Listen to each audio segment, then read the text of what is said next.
का इंटरेस्टेड ये practice set आपका सेट प्रैक्टिस 2 होगा, याद रखेंगे, तैयार हो जाएंगे। और चलिए 2 घंटा 15 मिनट आपके पास टाइम रहता है, जिसमें 75 क्वेश्चन आपको करना है, जिसमें इसमें जो है प्रैक्टिस सेट में आपका मिक्स रहेगा, साइंस और जीके सभी तरह का क्वेश्चन मिक्स रहेंगे। अब चलिए पहला प्रश्न आपके सामने है, क्या प्रश्न है आप देखेंगे और समझेंगे, ठीक है।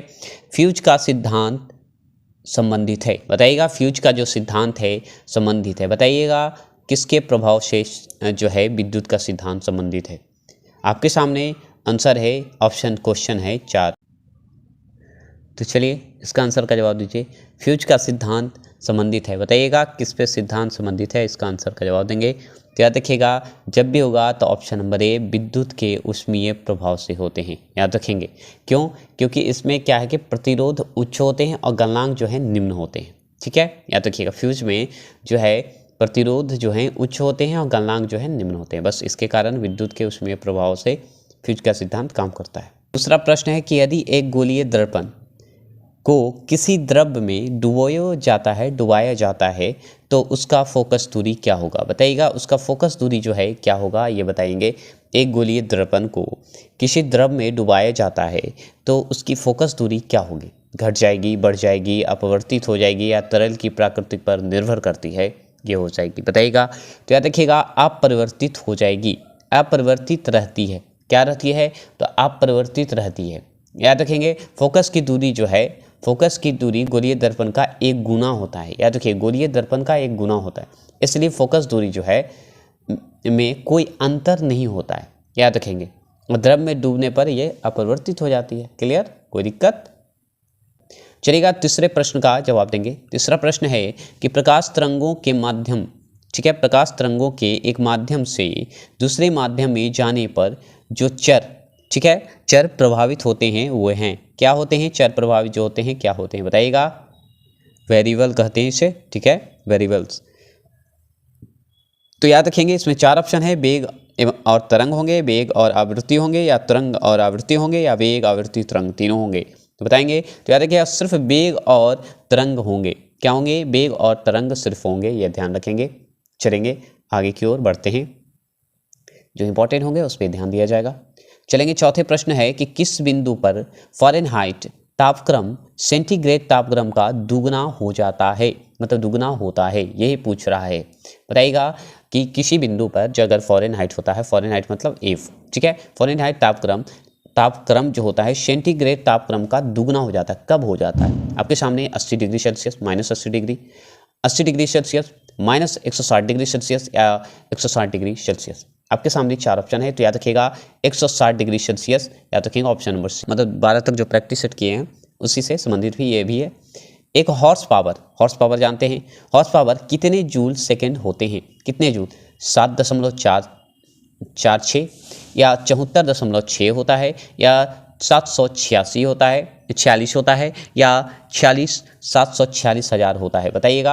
आपके सामने 4 ऑप्शन है, तो बताएंगे इसमें क्या होंगे। तो आप जानते होंगे इसका आंसर बिना सवाल और जवाब के आप दे सकते हैं, तो आप जानते हैं ऑप्शन नंबर सी होते हैं, 746 होते हैं, ठीक है, क्लियर। आगे की ओर चलते हैं। मतलब क्या होता है ना कि एक अश्व वाट जो होता है, हॉर्स पावर जो होता है, एच हॉर्स पावर जो होता है ना 786 वाट का होता है, बस इतना ही याद रखेंगे, उसके बाद देखा जाएगा। 6 प्रश्न का जवाब देंगे। लोलक घड़ियाँ हैं गर्मियों में सुस्त हो जाती है क्योंकि, बताइए, लोलक जो घड़ियाँ हैं गर्मी में सुस्त हो जाती, क्यों हो जाता है ये बताइए। क्योंकि लोलक की लंबाई बढ़ जाती है, क्योंकि लोलक की लंबाई जो है बढ़ जाती है, यही कारण है कि लोलक की लंबाई बढ़ जाने के कारण होता है। क्योंकि कल का वीडियो ज़्यादा लंबा था इसलिए। अति चालक का लक्षण है, बताइएगा अति चालक का लक्षण क्या है, बताएंगे। अति चालक का जो है लक्षण क्या होता है, बताएंगे। आपके सामने 4 ऑप्शन है, याद रखिएगा। शून्य जो होता है ना, शून्य कहाँ है, शून्य, याद रखेंगे, शून्य पारगम्यता होता है, याद रखेंगे। चलिए इसका 8वां क्वेश्चन का जवाब देंगे। 8वां प्रश्न क्या है कि निम्नलिखित में से कौन सा आउटपुट डिवाइस नहीं होता है। देखिए कंप्यूटर से एक प्रश्न बन रहे हैं तो करवा दूंगा, टेंशन ना लगे। तो बताइएगा आउटपुट डिवाइस नहीं होते हैं, डिवाइस बताइए। आउटपुट डिवाइस जो होता है नहीं होता है। इनपुट मतलब अंदर की ओर जाने वाला, आउटपुट मतलब बाहर की ओर काम करने वाला। तो आप जानते हैं कि प्रिंटर जो है आपका आउटपुट है, क्या बोलते हैं, प्रिंटर आपका आउटपुट है, मॉनिटर भी आपका आउटपुट है, ठीक है, मॉनिटर भी आपका आउटपुट है, याद रखेंगे। और टच स्क्रीन जो है आपका क्या है बताएंगे, बताएंगे आपका टच स्क्रीन जो है इनपुट है, टच स्क्रीन जो मोबाइल का टच स्क्रीन होता है वो इनपुट है, मतलब इनपुट है, इसलिए ये आपका क्या है, गलत है, क्योंकि डिवाइस पूछा, आउटपुट डिवाइस नहीं है, ठीक है, आउटपुट डिवाइस नहीं है। तो आउटपुट में मॉनिटर, प्रिंटर, प्लॉटर जो होते हैं ये भी हैं, ठीक है, और भी एक्स्ट्रा होते हैं। अब जैसे अगर इनपुट आपसे पूछेगा तो क्या बोलेगा, कीबोर्ड क्या है, इनपुट है, माउस क्या है, इनपुट है, और अगर पूछते स्कैनर क्या है तो इनपुट है, ठीक है, याद रखिएगा। चलिए जैसे देखिए रेडियो एक्टिविटी, ठीक है, रेडियो एक्टिविटी का आविष्कार किया था, किसने किया था, तो जानते हैं आपको रेडियो सक्रिय करके मैंने एक साइंस का 2 बजे जो चलाता हूँ उसमें बनाया है, अगर नहीं देखे तो जाइए, साइंस का 2 बजे हमेशा 2 बजे आपको अपलोड होता है, और लगभग बायोलॉजी का ख़त्म होने वाला है, सिर्फ केमिस्ट्री का और आपको फिजिक्स का कुछ कुछ पार्ट बचा है, नहीं तो फिर मिक्स जो आते हैं प्रैक्टिस सेट, जो 24 प्रैक्टिस सेट हैं वो करवा दूंगा, क्योंकि आपका एक भी क्वेश्चन 25 में 25 छूटेगा नहीं, ये वादा करता हूँ। तो बस आप 2 बजे तैयार रहिए, 2 बजे हमेशा अपलोड हो जाता है, बस अभी कुछ फेस्टिवल है और आपकी छठ पूजा तक थोड़े से माइक कोई बचते हैं तो थोड़े से डालने में, अपलोड करने में टाइम लगेंगे, लेकिन आपका प्रैक्टिस सेट कंटिन्यू 10 बजे अपलोड हो जाएगा। चलिएगा तो बताइएगा आविष्कार किया तो याद रखिएगा वैकुलर ने, किसने, तो वैकुरेल ने, याद रखिएगा, नाम ही है वैकुरेल ने, नाम है, वैकू याद रखिएगा और रेल कर दीजिएगा, वैकुरेल है। ये कहाँ के हैं, याद रखिएगा फ्रांसीसी हैं, भौतिक शास्त्री हैं। इनका पूरा नाम क्या है, तो याद रखिएगा हेनरी, क्या नाम, आप नाम सुने होंगे, हेनरी वैकुरेल, याद रखिएगा, तोड़ के पढ़िएगा। और इन्होंने कब खोज की, तो याद रखिएगा 1896 में, कब किया, तो याद रखिएगा 1896 में, ठीक है। परमाणु में कक्षों को, ठीक है, बताइएगा, परमाणु में कक्षों को भरने का क्रम नियंत्रित होता है, परमाणु में कक्षों को भरने का नियंत्रण होता है, क्रम जो होता है नियंत्रित जो होता है कैसे, किसके द्वारा बताना है, किस सिद्धांत के द्वारा ये होता है, तो बताइएगा। आपके सामने 4 ऑप्शन है, जवाब देंगे, तो याद रखिए ऑप्शन नंबर ए जो है आपको अलग टाइप का लग रहा होगा, यही आंसर है, ऑफ बाउल सिद्धांत द्वारा, क्या है, ऑफ बाउल के सिद्धांत द्वारा, ठीक है, याद रखिए ये जो ऑफ बाउल का सिद्धांत जो है ना, अनुसार जो है सिद्धांत जो ये दिए हैं वो इलेक्ट्रॉनिक जो सर्वप्रथम निम्न ऊर्जा स्तर से जाता है, इलेक्ट्रॉनिक के जो सर्वप्रथम जो होता है निम्न ऊर्जा के स्तर से जाता है, और ज़्यादा डिटेल बाद में। 11वां प्रश्न का जवाब देंगे कि निम्नलिखित में से, याद रखेंगे 11वां प्रश्न का जवाब देंगे, निम्नलिखित में से कौन एक मूल तत्व है, बताइएगा, निम्न में से कौन एक मूल तत्व है, बताएंगे, निम्नलिखित में से कौन एक मूल तत्व है, ये बताइएगा। 11वां प्रश्न का, तो याद रखें मूल तत्व की अगर बात करें तो एक हीरा ही है जो कि मूल तत्व है, ठीक है। हीरा जो है कार्बन का शुद्धतम रूप माना जाता है, किसका, तो कार्बन का, ठीक है, कार्बन का, याद रखिएगा कार्बन का शुद्धतम रूप माना जाता है, कार्बन का शुद्धतम रूप माना जाता है, जो कि एक मूल तत्व है, तो बताए थे मूल तत्व जो हीरा ही है, याद रखेंगे। और जबकि अन्य सभी जो होते हैं ना, कार्बन, हाइड्रोजन, ऑक्सीजन जो है एक मिश्रण होता है, ठीक है, लेकिन हीरा जो है एक मूल तत्व है जो कि कार्बन का शुद्धतम रूप माना जाता है, ठीक है, क्लियर हो गया, कोई दिक्कत नहीं होना चाहिए आपको इसमें। चलिएगा 12वां प्रश्न का जवाब देंगे, सोप स्टोन मतलब टाल्क जो होता है, टाल्क मुख्यतः है क्या है, बताइएगा, सोप स्टोन जिसको टाल्क कहते हैं मुख्यतः क्या है, बताएंगे। आपके सामने 4 ऑप्शन है, जवाब देने के लिए तैयार हो जाइए, जवाब दीजिए। तो याद रखिएगा मैग्नीशियम सिलिकेट, कौन है, magnesium silicate, option number D is right answer. तो मैग्नीशियम सिलिकेट जो होता है वो सोप स्टोन होता है, टाल्क होता है मुख्यतः, याद रखेंगे। एक तरह से ये अति मुलायम खनिज है, क्या है, अति मुलायम खनिज है, ठीक है, कोई दिक्कत नहीं होनी चाहिए आपको। चलिएगा 13वां प्रश्न का जवाब देंगे, निम्नलिखित में से कौन सा जोड़ा तांबे के मिश्र धातु का नहीं है, तांबे का मिश्र धातु का नहीं है, ये जवाब देंगे। तो निम्नलिखित में से कौन सा जोड़ा जो है तांबे के मिश्र धातु का नहीं है, ये जवाब देंगे।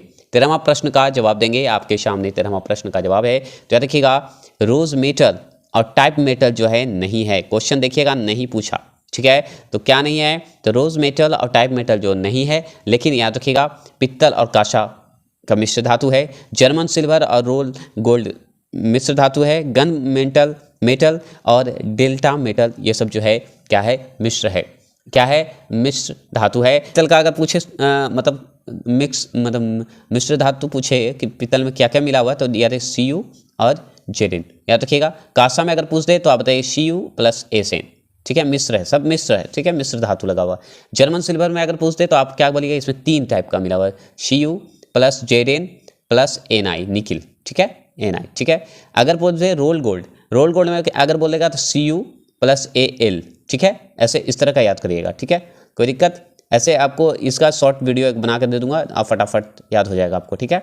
और देखिएगा अगर गन मेटल का पूछते, गन मेटल का बोलेगा तो गन मेटल को क्या बोलेगा, इसमें भी 3 मिक्स होते हैं, Cn, Zn और Fe, ठीक है, याद रखिएगा, नहीं Sn, ये बहुत सारा है, इसको स्पेशली मैं दे दूंगा शॉर्ट वीडियो। चलिए 14वां प्रश्न का जवाब देंगे, बेकिंग सोडा है, बताइएगा बेकिंग सोडा क्या है, बताएंगे। आपके सामने 4 ऑप्शन है, जवाब देंगे। बेकिंग सोडा है, बताइएगा सोडियम हाइड्रोजन कार्बोनेट है, या सोडियम डाई हाइड्रोजन कार्बोनेट है, या डाई सोडियम हाइड्रोजन कार्बोनेट है। आपके सामने 4 ऑप्शन है, जवाब देंगे। तो याद रखेंगे option number A sodium hydrogen carbonate है, याद रखेंगे। मैंने जवाब देंगे निम्नलिखित वैज्ञानिकों में से किसने स्थिर अनुपात के नियम का प्रतिपादित किया था, बताइएगा। निम्नलिखित वैज्ञानिक में से किसने स्थिर अनुपात के नियम को प्रतिपादित किया था, इसका आंसर का जवाब देंगे। 15 का आंसर का जवाब देंगे ऑप्शन नंबर ए जोसेफ पाउस्टर, याद रखेंगे, जोसेफ पाउस्टर, याद रखेंगे। सबसे पहले साइंस का ही क्वेश्चन करवा रहा हूँ, याद रखेंगे। आगे चलेंगे, 16वां प्रश्न है मॉर्फिन किससे प्राप्त होता है, बताइएगा। मॉर्फिन जो है किससे प्राप्त होता है, आपके सामने 4 ऑप्शन है, जवाब देंगे। तो मॉर्फिन याद रखिएगा फल से प्राप्त होता है, मॉर्फिन जो है फल से प्राप्त होता है, याद रखिएगा, मॉर्फिन, याद रखेंगे, ठीक है। मॉर्फिन जो है फल से प्राप्त होता है। मॉर्फिन एक तरह से क्या बोलते हैं, वो है अफीम तथा हेरोइन भी प्राप्त होते हैं इससे, मॉर्फिन से, याद रखेंगे, ठीक है। चलेंगे आगे, चलिएगा आगे के प्रश्न के जवाब देंगे कि हमारे तंत्र में, ठीक है, हमारे तंत्र में अधिकतम ATP, याद रखेंगे, ATP, याद रखेंगे। ATP अणुओं को उत्पन्न करने वाला पद है, कौन सा है, ये बताएंगे। इसमें से कौन सा आंसर सही होगा, ये बताइए। हमारे तंत्र में अधिकतम जो ATP होता है अणुओं को उत्पन्न करने वाला पद है, कौन सा है। 17वां प्रश्न का जवाब देंगे तो ऑप्शन नंबर सी, याद रखिएगा, केब्रेस चक्र, ऑप्शन नंबर सी, केब्रेस चक्र, याद रखेंगे। माइटोकॉन्ड्रिया में संपन्न होता है, ये माइटोकॉन्ड्रिया में जाके क्या होता है, चक्र की कोशिका में माइटोकॉन्ड्रिया जो होता है ना, उसमें जाके संपन्न हो जाता है, ठीक है। आगे चलेंगे, इसमें ज़्यादा विशेष जानकारी नहीं है। पादप कोशिका का जंतु कोशिका से भिन्नता का कारण होता है, देखिए पादप कोशिका का मैंने करवा चुका हूँ, अगर पढ़े हैं तो जरूर जवाब दीजिएगा। पादप कोशिका का जंतु कोशिका से भिन्नता का कारण होता है, भिन्न जवाब देंगे। तो पादप कोशिका का जंतु कोशिका से भिन्नता का कारण होता है। 18वां प्रश्न का जवाब देंगे तो याद रखिए ऑप्शन नंबर ए, पादप कोशिका की अगर जैसी बात होगी तो कोशिका भित्ति उपस्थित होता है, क्योंकि पादप कोशिका में ही कोशिका भित्ति होती है, नहीं तो जंतु कोशिका में नहीं होता है, याद रखेंगे। और सब फिर पादप और जंतु दोनों में होते हैं, कोशिका केंद्र उपस्थित दोनों में होते हैं, जीव द्रव की उपस्थिति दोनों में होता है, याद रखिएगा। मतलब पादप कोशिका में और जंतु कोशिका में भी होता है। माइटोकॉन्ड्रिया की उपस्थिति दोनों में होती है, पादप कोशिका में भी और जंतु कोशिका में भी होती है, याद रखेंगे। और भिन्नता सिर्फ पादप मतलब कोशिका भित्ति की उपस्थिति के कारण हो जाता है, दोनों में अंतर। चलिए अध्ययन के बारे में अगर आप पढ़े नहीं होंगे तो चाहिएगा पढ़ लीजिएगा, परसों ही ये वीडियो मैंने बताया है। चिट्ठियों के अध्ययन को क्या कहते हैं, ठीक है, चिट्ठियों के अध्ययन को क्या कहते हैं, आपके सामने 4 ऑप्शन है, बताइएगा। 19वां प्रश्न का जवाब देंगे तो याद रखिएगा ऑप्शन नंबर ए, मार्मिकोलॉजी, याद रखिएगा। मार्मिकोलॉजी जो है, याद रखेंगे, चिट्ठियों के अध्ययन को कहा जाता है मार्मिकोलॉजी, याद रखेंगे। आगे चलेंगे, 20वां प्रश्न का जवाब देंगे। 20वां प्रश्न में कौन सा, चलिए 20वां प्रश्न का बताइए, कौन सा अंग वसा को तोड़कर कोलेस्ट्रॉल बनाता है, ऑप्शन जरूर है, तो बताइएगा किसको तोड़कर कोलेस्ट्रॉल बनाता है। 20वां प्रश्न का जवाब देंगे तो याद रखिएगा आपका यकृत मतलब लीवर। हथेली में पाई जाने वाली हड्डी क्या है, हथेली में पाई जाने वाली हड्डी का नाम बताइएगा। हथेली में, आपके हथेली में जो है पाई जाती है वो हड्डी का नाम क्या है, तो मेटाकार्पल, क्या है, मेटाकार्पल, ऑप्शन नंबर ए, याद रखिएगा, कार्पल, याद रखिएगा, कार्पल, याद रखिएगा, मेटाकार्पल, कार्पल नहीं मेटाकार्पल। 22वां प्रश्न का जवाब देंगे, कौन सा विटामिन ई से संबंधित रासायनिक पदार्थ है। विटामिन से मैंने करवा चुका हूं, अगर देखे होंगे तो जरूर देखिएगा, पोषण में होगा, स्वस्थ और पोषण का वीडियो बना है उसी में।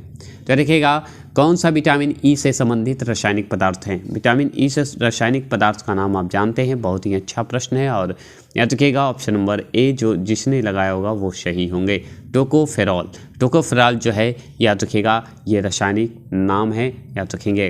अब विटामिन ए का इस्तेमाल हम लोग कहाँ करते हैं ये बताइएगा। 23वां प्रश्न का बताइए, विडाल परीक्षण। याद रखिएगा विडाल परीक्षण, विडाल टेस्ट किसके लिए किया जाता है, बताइएगा किसके लिए किया जाता है विडाल परीक्षण, याद रखिएगा। तो याद रखिएगा टाइफाइड के लिए हम लोग करते हैं, option number C is right answer, याद रखेंगे। चलिए फटाफट चलते हैं, आप जवाब देते चलिएगा। सूखा सहिष्णुता से संबंधित हार्मोन्स क्या है। सूखा जो है, सूखा जो हमारा जो हार्मोन्स होता है यह बताइएगा, सहिष्णुता से संबंधित हार्मोन्स बताइएगा। तो याद रखिएगा ऑप्शन नंबर ए सिसिक अम्ल होता है, याद रखिएगा एफ सिसिक अम्ल होता है, याद रखेंगे। ये एक सहनशील है, सूखे के प्रति सहनशील पौधे हैं जो कि सूखे की परिस्थितियों में एब्सिसिक अम्ल नामक पादप हार्मोन्स का संश्लेषण करता है, याद रखेंगे। ये जल को संरक्षित करने में मदद करता है, याद रखेंगे। जल को संरक्षित मतलब बचाने में। 25वां प्रश्न का जवाब देंगे। 25वां प्रश्न आपके सामने है कि साल्ट टीका, ठीक है, साल्ट टीका निम्नलिखित में से किस व्याधि से संबंधित है, क्या किस व्याधि से संबंधित है, बताएंगे किस व्याधि से संबंधित है। आपके सामने 25 प्रश्न का ऑप्शन नंबर डी पोलियो से संबंधित है। जैसे ही साल्ट टीका की बात करेंगे पोलियो को याद करेंगे, किसे याद करेंगे, पोलियो को याद करेंगे। व्याधि से संबंधित है, व्याधि से संबंधित है, याद रखेंगे। खोजकर्ता अगर पूछते हैं कि पोलियो को खोजकर्ता कौन है, तो याद रखिएगा पोलियो के खोजकर्ता का नाम अगर पूछते हैं तो आप इनका नाम दीजिएगा जोनॉफ साल्क। साल्क के नाम पे ही साल्क टीका बना है, याद रखिएगा, जोनॉफ साल्क नहीं खोजा था।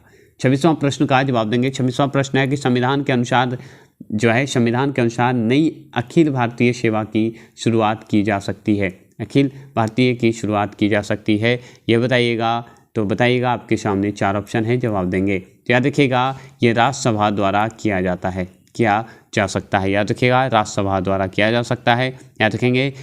अगर पूछे अनुच्छेद अगर पूछते तो याद रखिएगा अनुच्छेद 312 में आता है, अधिकार देता है, ठीक है। अनुच्छेद 312 संसद को किसी भी नई अखिल भारतीय सेवा का सृजन करने का अधिकार है, अनुच्छेद 312 के तहत, याद रखेंगे।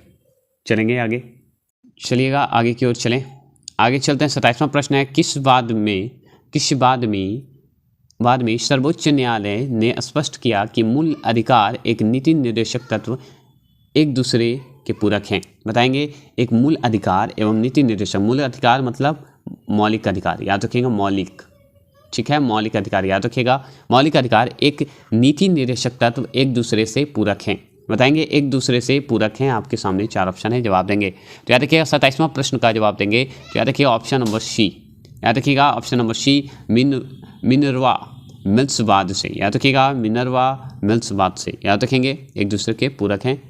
तो याद रखिएगा ऑप्शन नंबर सी है, जवाब देंगे। 28वां प्रश्न क्या है कि राष्ट्रीय आपात जो है, राष्ट्रीय आपात के उद्घोषणा के समय संसद निम्न में से किस अनुच्छेद के तहत राज्य सूची के विषय पर कानून बना सकता है, बताइएगा किस अनुच्छेद के तहत, बताएंगे। आपके सामने 28वां प्रश्न का जवाब देंगे। तो 28वां प्रश्न में ऑप्शन नंबर बी अनुच्छेद 2800, याद रखेंगे। राष्ट्रीय आपात की उद्घोषणा के समय संसद निम्न में से किस अनुच्छेद के तहत राज्य सूची के विषय को कानून बना सकता है, राज्य सूची के विषय को कानून बना सकता है, तो किस अनुच्छेद में, तो अनुच्छेद 2800 में, याद रखिएगा 250 में, याद रखेंगे अनुच्छेद 250, याद रखिएगा। निम्नलिखित में से कौन सा भारतीय संविधान के समवर्ती सूची में नहीं है, समवर्ती सूची में अगर पूछ रहा है तो कौन सा नहीं है, आप जवाब देंगे। तो बिजली आपका क्या लगता है समवर्ती सूची में नहीं है कि नहीं है, बताइएगा। तो याद रखिएगा है, समवर्ती सूची में नहीं है, ये हो ही नहीं सकता, समवर्ती सूची में बिजली है। बताइएगा क्या नहीं है। तो याद रखिएगा आप जानते हैं कि सार्वजनिक व्यवस्था जो है आपका सार्वजनिक समवर्ती सूची में नहीं आता है। सार्वजनिक मतलब अपना खुद के लिए, तो वो सार्वजनिक है एक तरह से, है ना, तो ये आपका समवर्ती सूची में नहीं आता। निम्न में से कौन राष्ट्रपति के प्रसाद पर्यंत पद धारण नहीं करता है, बताइएगा। प्रसाद पर्यंत पद धारण नहीं करता है, ये बताएंगे। बहुत ही शुद्ध हिंदी की बात करता है मेरे दोस्त। तो याद रखिएगा, बताइएगा इसका जवाब। मतलब कहने का मतलब है कि राष्ट्रपति का जो पद है वो पद धारण नहीं कर सकता। कौन नहीं कर सकता? तो याद रखिएगा, ये जो है लोकसभा के अध्यक्ष जो है पद धारण नहीं कर सकते। ये एक तरह से ये होता है। नहीं तो केंद्र के मंत्री या राज्यपाल या महानवादी जो होते हैं, सब जो होते हैं ये होते हैं, लेकिन अगर पद को हटाना हो तो लोकसभा के बहुमत में जरूरी है, बहुमत जरूरी है। ठीक है, याद रखिएगा, हटाने के लिए, महाभियोग चलाने के लिए एक तरह से यही सवाल कर रहा है। ठीक है, 31 का आंसर का जवाब देंगे। 31 का आंसर का जवाब दिया, निम्नलिखित में से किसकी सिफारिश पर केंद्र द्वारा राज्यों का वैधानिक अनुदान किया जाता है? बताएंगे, अनुदान किया जाता है। आपके सवाल का जवाब देंगे, निम्नलिखित में से किसका सिफारिश पर केंद्र द्वारा राज्य को वैधानिक अनुदान दिया जाता है वैधानिक रूप से? तो याद रखिएगा, वित्त आयोग द्वारा। याद रखेंगे, ऑप्शन नंबर है वित्त आयोग। अगर पूछते कि वित्त आयोग का अनुच्छेद अगर पूछते तो आप क्या बताइएगा? 280। क्या बताइएगा? 280, 280 अनुच्छेद में आता है वित्त आयोग। ठीक है, याद रखेंगे। 32वां प्रश्न, निम्न में से कौन भारत में सरकार के संसदीय स्वरूप की विशेषता को व्यक्त करती है? बताइएगा, कौन है जो कि विशेषता की व्यक्त करता है? बताइएगा, संसदीय स्वरूप की विशेषता को व्यक्त करता है। तो ऑप्शन नंबर डी, कार्यपालिका का विधायक। ठीक है, कार्यपालिका का विधायिका के प्रति उत्तरदायी होना ही आपको क्या देता है? विशेषता की व्यक्ति व्यक्त करता है एक तरह से। ठीक है, याद रखेंगे। 33वां प्रश्न का जवाब देंगे। जल्दी में गड़बड़ होते ही हैं, ध्यान से करना पड़ेगा। व्यक्ति के निम्नलिखित राज्यों में से किस राज्य की विधानसभा की सीट की संख्या सर्वाधिक है? बताइएगा, किसकी सर्वाधिक सीट है? बताएंगे। 33वां प्रश्न का जवाब देंगे। तो ऑप्शन नंबर ए, पश्चिम बंगाल की जो है सीट सर्वाधिक है। याद रखिएगा, विधानसभा की। 34वां प्रश्न का जवाब देंगे। ऐसे कितना था पता है? 254। ठीक है, 54, याद रखिएगा। 54, ठीक है, 294 याद रखेंगे। बिहार का 243, मध्य प्रदेश का 230, ऐसे याद रखेंगे। ठीक है, चलिए 34वां प्रश्न, निम्न युग्मों में से कौन सही सम्मिलित है? सही सम्मिलित बताना है, इसमें बताइएगा। आपके सामने 34वां प्रश्न का जवाब देंगे। तो याद रखिएगा, एनी बेसेंट न्यू इंडिया जो हैं ये सही हैं। याद रखेंगे, न्यू इंडिया हिंदू कॉलेज की स्थापना किए थे। याद रखिएगा। 35वां प्रश्न का जवाब दीजिए कि आधुनिक बिहार का निर्माता किसे माना जाता है? आधुनिक बिहार का निर्माता किसे माना जाता है? ये जवाब देंगे। 35वां प्रश्न का जवाब देंगे। ऑप्शन नंबर सच्चिदानंद सिन्हा को माना जाता है। सच्चिदानंद सिन्हा को माना जाता है, ये ध्यान रखेंगे। बताइएगा, गांधी इरविन जो समझौता हुआ मुख्य रूप से क्या हुआ? गोलमेज सम्मेलन में कांग्रेस की भागीदारी सहज करने के लिए, या सविनय अवज्ञा आंदोलन समाप्त करने के लिए, या गांधी जी द्वारा किया गया आमरण अनशन तोड़ने के लिए, या नमक पर कर समाप्त करने के लिए? क्या था गांधी इरविन समझौता हुआ मुख्य रूप से? क्या था कारण? बताइएगा। तो याद रखिएगा, ऑप्शन नंबर ए, गोलमेज सम्मेलन में कांग्रेस की भागीदारी सहज करने के लिए। याद रखिएगा, यही था आपका मेन बात। ठीक है, चलिएगा 37वां प्रश्न का जवाब देंगे कि पत्रकार के कर्तव्य पर निर्वहन करते हुए जेल जाने वाला प्रथम भारतीय कौन था? बताइएगा, प्रथम भारतीय कौन था, ये बताइएगा। इनमें से नाम बताना है। याद रखिएगा, ऑप्शन नंबर डी जो थे यही थे, सुरेंद्र नाथ बनर्जी जी जो गए थे जेल पत्रकार होते हुए। 38वां प्रश्न का जवाब देंगे, मुंगेर के, ठीक है, आगे आंसर का जवाब देंगे। मुंगेर के बड़ियाल ताल जो है, बड़ियाल ताल कहिए या बढ़िया ताल, ठीक है, बरही ताल कहिए या बढ़िया ताल, विरोध का उद्देश्य क्या था? विरोध का उद्देश्य क्या था, ये जवाब देंगे। बहुत ही महत्वपूर्ण प्रश्न है। उस समय विरोध हुआ था, ये बताइएगा। उस समय विरोध हुआ था तो क्या था, बताएंगे। 38वां प्रश्न का जवाब देंगे। तो ऑप्शन नंबर ए है, याद रखिएगा, ऑप्शन नंबर ए में क्या है? वकास्त भूमि की वास्तविक मांग थी। वकास्त भूमि की जो मांग थी, और ये क्या कारण था? क्या ना था कि भूमि का जो है नेतृत्व जो करने वाले थे कार्यानंद शर्मा थे। नाम ही इनका था कार्यानंद शर्मा, याद रखिएगा, शर्मा थे।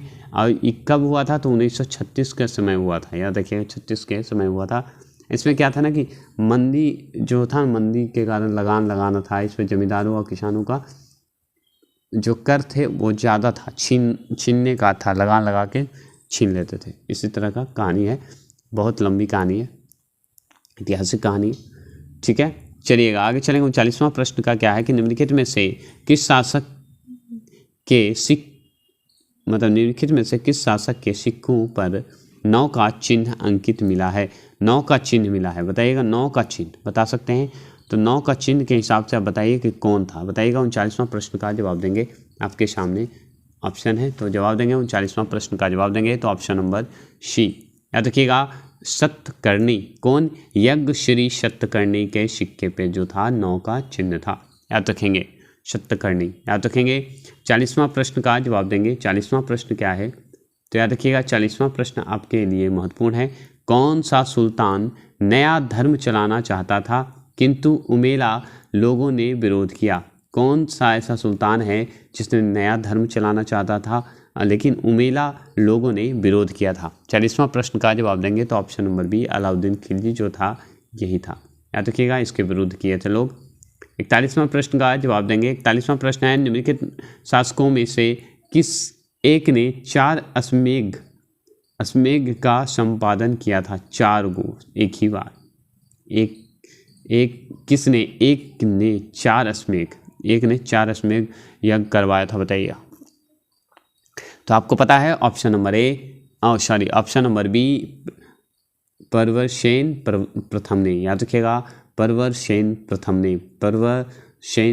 ने करवाया था, याद रखिएगा, याद रखेंगे। और चलिए 42वां प्रश्न का जवाब देंगे।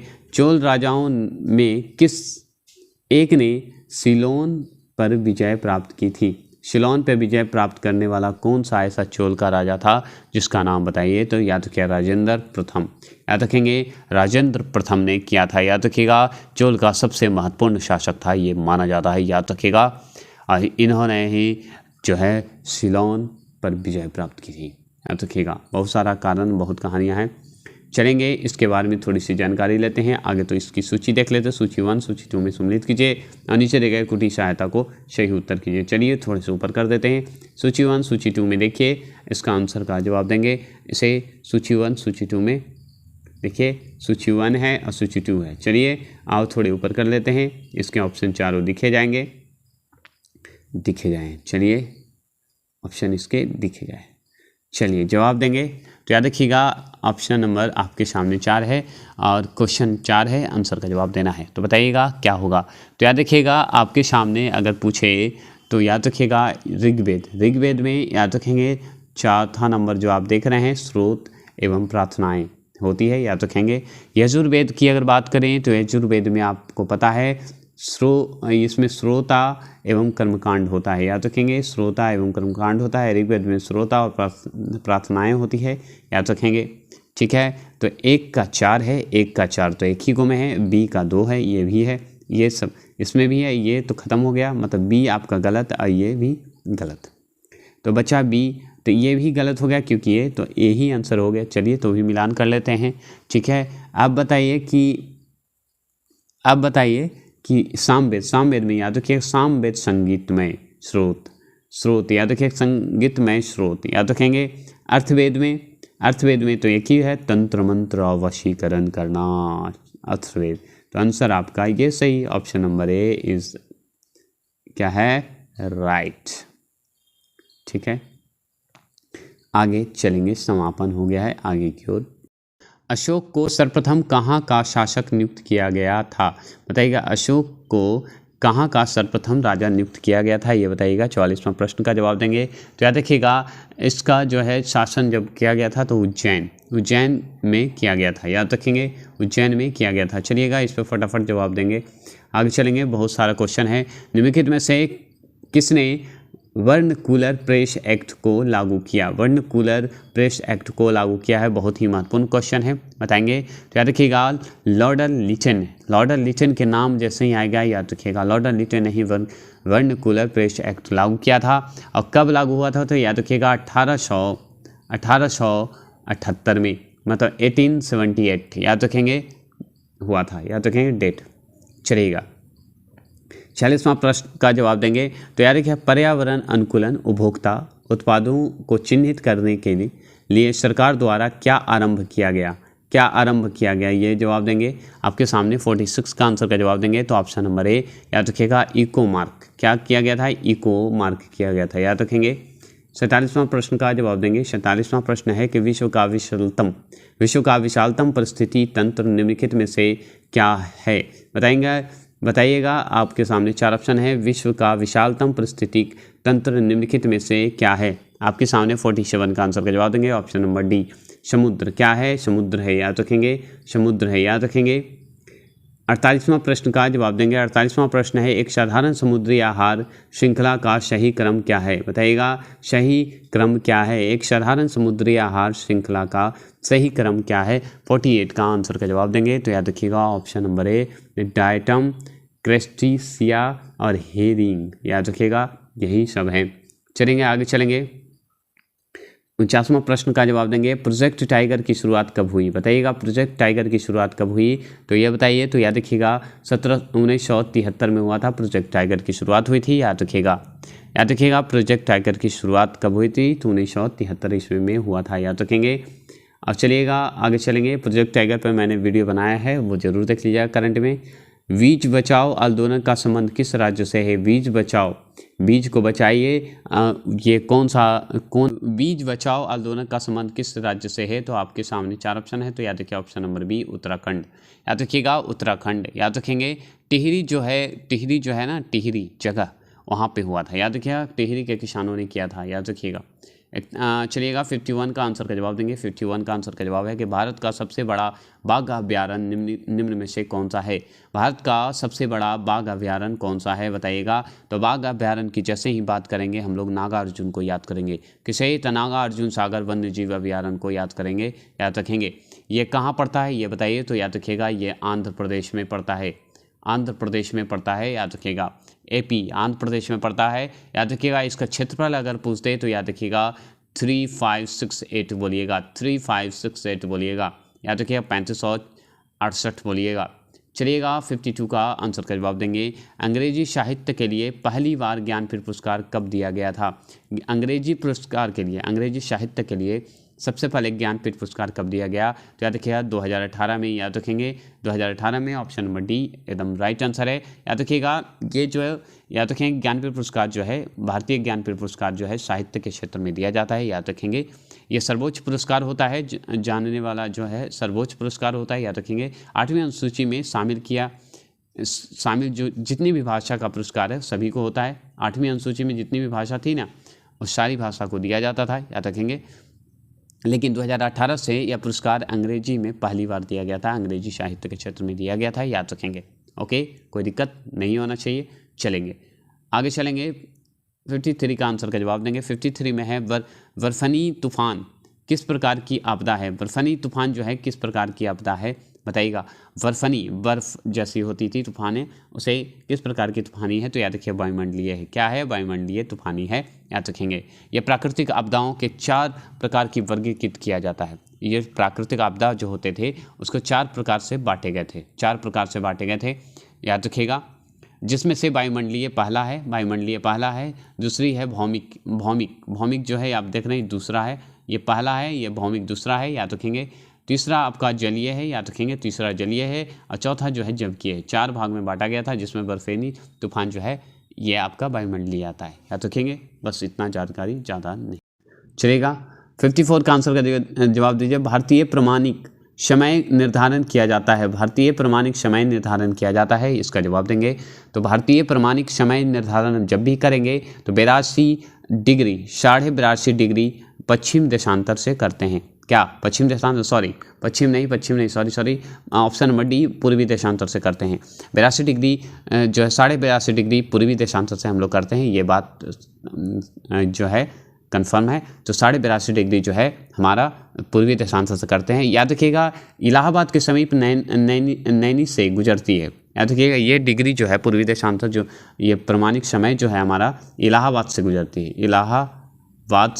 इलाहाबाद मतलब प्रयागराज, याद रखेंगे प्रयागराज, ठीक है, प्रयागराज याद रखेंगे, या प्रयागराज। ठीक है, क्लियर, कोई दिक्कत नहीं, चलते हैं आगे चलेंगे। 55वां क्वेश्चन बताइए, वेगनर ने महाद्वीप विस्थापन का सिद्धांत संबंधित है, बताइएगा। वेगनर के महाद्वीप जो है विस्थापन का सिद्धांत संबंधित है। वेगनर जो थे वो बताइए ये सिद्धांत दिए थे, तो बताइए 55वां का आंसर का जवाब देंगे। तो आप जानते हैं ऑप्शन नंबर ए, याद रखेंगे, महाद्वीप एवं महासागर की उत्पत्ति से संबंधित सिद्धांत है, याद रखेंगे। और ये सिद्धांत जब भी दिया गया था तो याद रखिएगा 1912 में दिया गया था, याद रखेंगे, संबंधित दिया गया था, याद रखेंगे। चलेंगे आगे की ओर बढ़ते हैं, ज़्यादा डिटेल बहुत लंबा जाएगा। 56 का आंसर का जवाब देंगे। अच्छा लग रहा है प्रैक्टिस सेट तो प्लीज़ सब्सक्राइब वाला किसे, क्योंकि आपका सब्सक्राइब होना मेरे लिए बहुत ही मायने रखता है। अटकामा का मरुस्थल स्थित है। अटकामा बहुत ही फेमस है, अटकामा बहुत बार प्रश्न पूछ चुका है। तो अटकामा का मरुस्थल जो है कहाँ स्थित है, तो याद रखिएगा ऑप्शन नंबर डी, दक्षिण अमेरिका को अगर याद करते होंगे तो दक्षिण अमेरिका में। तो अटकामा एक मरुस्थल है जो कि दक्षिण अमेरिका में स्थित है, याद रखिएगा। इसका अगर पूछा जाए कि दक्षिण अमेरिका के बारे में थोड़ी जानकारी बताएं, तो अगर अटकामा का अगर विस्तार पूछे, ठीक है, अटकामा का अगर विस्तार पूछेगा आपसे तो क्या जवाब दीजिएगा, तो याद रखिएगा एंडीज पर्वतमाला के पश्चिम में जो महाद्वीप के प्रशांत तट का लगभग आप याद रखिएगा 1000 किमी दूरी तक फैला हुआ है, याद रखिएगा 1000 किमी दूरी तक फैला हुआ है, याद रखिएगा। ये दुनिया का, याद रखिएगा, अटकामा जो मरुस्थल है ये दुनिया का सबसे शुष्क मरुस्थल है जो कि दक्षिण अमेरिका में पड़ता है। शुष्क, याद रखिएगा, शुष्क मरुस्थल है, याद रखेंगे। चलेंगे आगे की ओर, शुष्क मरुस्थल है, याद रखेंगे। 57 का आंसर का जवाब देंगे, निम्नलिखित में से कौन सा युग्म सही नहीं है, कौन सा युग्म जो है सही नहीं है। आपका घास दिया हुआ है, आप बताइए कि कौन सा सही नहीं है, आपके सामने 57 का जवाब देंगे। तो याद रखिएगा लानोस चिली, जो ऑप्शन नंबर डी है ये गलत है। क्यों? क्योंकि लानोस जो है आपका वेनेजुएला में है। कहाँ है? वेनेजुएला में है, याद रखेंगे, वेनेजुएला, याद रखिएगा, जुएला में है, याद रखेंगे। पंपास अर्जेंटीना में है, एकदम ठीक है। डाउन्स जो है ऑस्ट्रेलिया में है, याद रखेंगे। वेल्स दक्षिण अफ्रीका में है, याद रखेंगे, ठीक है, घास के मैदान है। पंपास जो अर्जेंटीना में है, याद रखिएगा। डाउन्स जो है ऑस्ट्रेलिया में है, वेल्स जो है दक्षिण अफ्रीका में है। चलिएगा आगे, स्टेलैक्टाइट, ठीक है, स्टेलैक्टाइट याद रखेंगे, एवं स्टेलगेमटाइट, याद रखेंगे, स्टेलगेमटाइट, याद रखेंगे। स्टेलैक्टाइट एवं स्टेलगेमटाइट जो होता है निष्पाषणात्मक स्थलाकृति है। कैसी स्थलाकृति है, तो बताइएगा। 58 का आंसर का जवाब देंगे, तो ऑप्शन नंबर बी, भूमिगत जल की होती है, याद रखिएगा, भूमिगत जल की होती है, याद रखेंगे। 59 का आंसर का जवाब देंगे, थोड़े से टेढ़े हैं। 59 का आंसर का जवाब देंगे, निम्नलिखित में से नगरों शहरों में कौन भारत का पीटर्सबर्ग कहा जाता है, याद रखिएगा, पीटर्सबर्ग कहा जाता है, बताइएगा। आपके सामने 4 ऑप्शन हैं, तो निम्नलिखित नगरों में से कौन सा भारत का पीटर्सबर्ग कहा जाता है। 59 का आंसर का जवाब देंगे, तो ऑप्शन नंबर बी, याद रखेंगे, ऑप्शन नंबर बी, याद रखेंगे, Jamshedpur, option number B, Jamshedpur, याद रखेंगे। 60 क्वेश्चन का आंसर का जवाब देंगे। 60 है कि वेलाडिया जो छत्तीसगढ़ किस खनिज के उत्पादन के लिए प्रसिद्ध है, किस खनिज के लिए वेलाडिया जो है छत्तीसगढ़ में पड़ता है, वो किस खनिज के लिए ज़्यादा महत्वपूर्ण रखता है, तो याद रखिएगा लौह अयस्क के लिए महत्वपूर्ण है, याद रखेंगे, लौह अयस्क के लिए महत्वपूर्ण है, याद रखेंगे। चलेंगे आगे की ओर चलेंगे। 61वां प्रश्न का जवाब देंगे, फटाफट जवाब देंगे। निम्नलिखित में से किसका संबंध कथकली नृत्य से नहीं है, कथकली नृत्य से संबंधित नहीं है। सोचिए, इनके बारे में पूरी जानकारी लेनी होगी, मैं वीडियो डालूंगा, आप जरूर से जरूर पढ़िएगा, क्योंकि एक भी प्रश्न चूकना नहीं चाहिए, क्योंकि बहुत टाइम है, ठीक है। तो याद रखिए, निम्नलिखित में से किसका संबंध कथकली नृत्य से नहीं है। 61वां प्रश्न का option number D, Mayadhar Rawat का नहीं है, याद रखेंगे, ठीक है, मायाधर रावत का नहीं है। बिरजू महाराज का आप जानते हैं, नाम सुने तो बताइएगा। तो याद रखिएगा, अगर पूछेगा मायाधर रावत का किससे है, तो याद रखिएगा उड़िया जो होता है ना, उड़िया नृत्य, उससे संबंधित है। क्या है? उड़िया नृत्य से संबंधित है, नहीं तो कृष्ण नायर, राधा मोहन, वी नारायण मेनन, ये सब जो हैं कथकली से संबंधित हैं, याद रखिएगा। बिरजू महाराज को याद रखिएगा, बिरजू महाराज कथक से संबंधित हैं, कथकली से नहीं। ऐसे क्वेश्चन आते हैं, ठीक है। चलिए 62वां प्रश्न का बताइए, विश्व स्तनपान दिवस प्रतिवर्ष कब मनाया जाता है। विश्व स्तनपान दिवस कब मनाया जाता है? 62 का आंसर का जवाब देंगे। विश्व स्तनपान दिवस कब मनाया जाता है?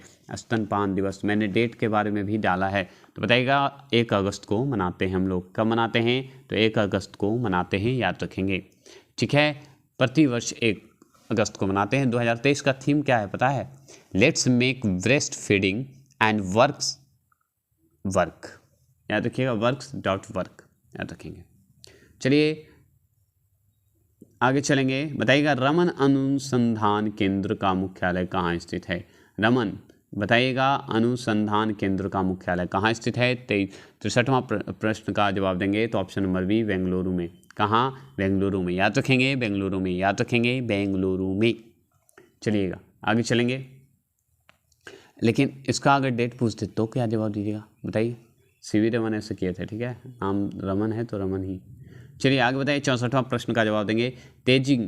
तेजिंग नार्गे साहसिक पुरस्कार की शुरुआत किस वर्ष की गई थी? बताइएगा तेजिंग नार्गे साहसिक पुरस्कार की शुरुआत किस वर्ष की गई थी? आपके सामने 4 ऑप्शन है, जवाब देंगे।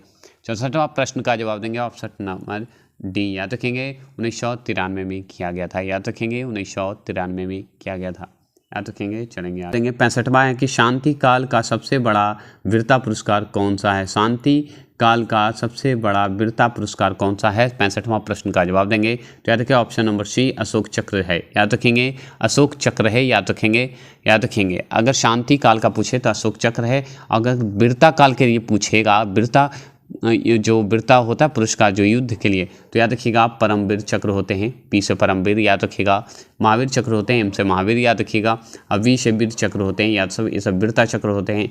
और अगर शांति काल की वीरता पुरस्कार पूछे तो अशोक का भी वीरता काल, अशोक चक्र भी आपको शांति काल होते हैं, कीर्ति चक्र भी अशोक का होता है, शांति मतलब शांति वीरता पुरस्कार होता है एक, और होता है शौर्य चक्र, यह भी आपका शांति काल का ही होता है। लेकिन सबसे बड़ा वीरता पुरस्कार पूछ रहा है शांति काल में तो अशोक का नाम होगा, तब उसके बाद कीर्ति होगा, तब थर्ड में आपका शौर्य होगा।